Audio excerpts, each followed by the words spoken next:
Assalamualaikum warahmatullahi wabarakatuh. Perkenalkan, saya Yulita Ayunira dengan NIM 2020-12078 kelas akuntansi B. Di sini saya akan mempresentasikan tentang fungsi staffing. Definisi staffing. Staffing merupakan salah satu fungsi manajemen berupa penyusunan personalia pada suatu organisasi sejak dari merekrut tenaga kerja. Menurut John, staffing dapat diartikan sebagai suatu proses untuk mengisi pekerjaan dengan orang yang tepat. Macam-macam kegiatan staffing. Yang pertama, perencanaan SDM. Yang kedua, penarikan atau rekrutmen. Yang ketiga, seleksi. Yang keempat, pengenalan dan orientasi. Yang kelima, pemberian belas jasa dan penghargaan. Yang keenam, pengembangan karir. Dan yang terakhir, memanfaatkan tenaga kerja dengan sebaik mungkin. Perencanaan SDM. Ada 4 langkah pokok perencanaan SDM, yaitu untuk kebutuhan masa depan, untuk keseimbangan masa depan, untuk pengadaan, seleksi, dan pemberhentian, dan untuk pengembangan. Terdapat 2 faktor yang harus dipertimbangkan, yaitu rencana strategi organisasi. Yang kedua, perubahan lingkungan. Ada 2 jenis kebutuhan tenaga kerja dalam organisasi, yaitu kebutuhan akan tenaga kerja staf atau manajerial.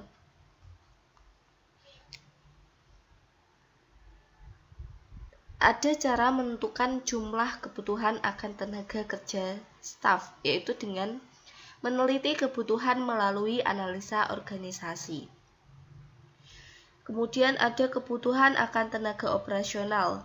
Cara menentukan kebutuhan akan jumlah tenaga operasional dengan menganalisa volume kerja dibandingkan dengan kemampuan kerja setiap tenaga kerja.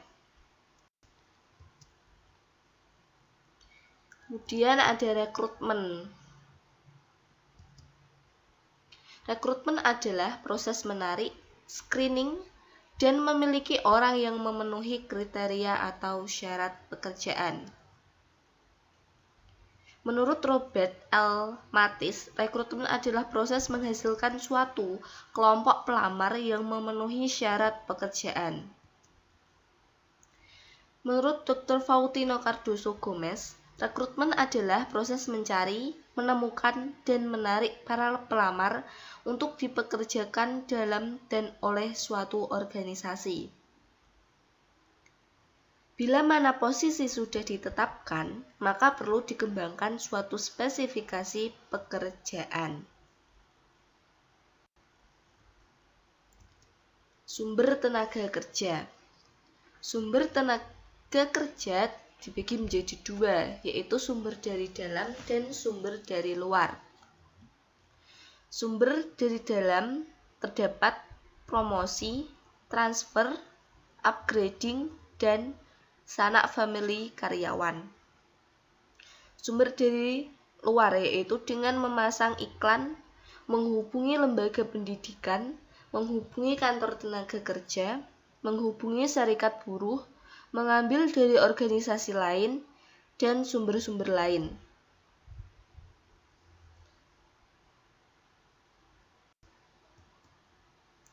Kemudian seleksi. Ada 2 metode yang bisa dilakukan untuk menyeleksi para calon pegawai. Yang pertama, metode gawang berantai, yaitu para calon pegawai diseleksi dengan bertahap. Maka calon pegawai harus lulus di setiap tahap agar bisa menjadi pegawai. Yang kedua, metode kompensatori, yaitu para calon pegawai diuji sekaligus tanpa ada proses pentahapan. Pada umumnya, proses seleksi terdiri dari pengisian formulir, tes psikologi, wawancara, dan referensi. Pengenalan dan orientasi. Orientasi adalah usaha membantu para pekerja agar mengenal secara baik dan mampu beradaptasi dengan suatu situasi atau dengan lingkungan bisnis suatu organisasi. Manfaat dari pengenalan dan orientasi yaitu 1. Karyawan baru mengenal lingkungan organisasi. 2. Karyawan mengetahui informasi tentang pekerjaannya. Yang ketiga, karyawan mengenal teman rekan kerja baru. Yang keempat, karyawan baru lebih kompeten dalam bekerja. Dan yang terakhir, karyawan baru lebih percaya diri dan optimis. Latihan dan pengembangan. Ada 2 metode yang bisa dilakukan untuk melatih pegawai dalam suatu organisasi. Yang pertama yaitu metode pelatihan di tempat kerja. Yang kedua, pelatihan di luar tempat kerja. Itu ada beberapa cara dengan self-study atau belajar mandiri, tugas belajar, upgrading, magang, coaching, perputaran jabatan, permainan peranan, seminar, dan vestibul school. Kemudian ada balas jasa dan penghargaan. Balas jasa adalah pemberian penghargaan secara langsung atau tidak langsung dengan finansial atau non-finansial yang adil dan layak kepada karyawan. Wujud dari balas jasa atau kompensasi yaitu 1. Dengan uang, yaitu bisa berupa gaji dan upah, tunjangan atau bonus. Yang kedua, natura, yaitu berupa beras, gula, kopi, minyak, obat-obatan, dan lain-lain. Yang terakhir, kenikmatan, dapat berupa fasilitas rumah, kendaraan, kesehatan, dan lain-lain. Yang terakhir ada pengembangan karir dan promosi. Promosi adalah usaha untuk mengisi dan memenuhi kebutuhan tenaga kerja manusia dalam suatu organisasi. Tujuan promosi adalah untuk mengisi jabatan yang kosong, untuk memotivasi pegawai agar kinerjanya meningkat.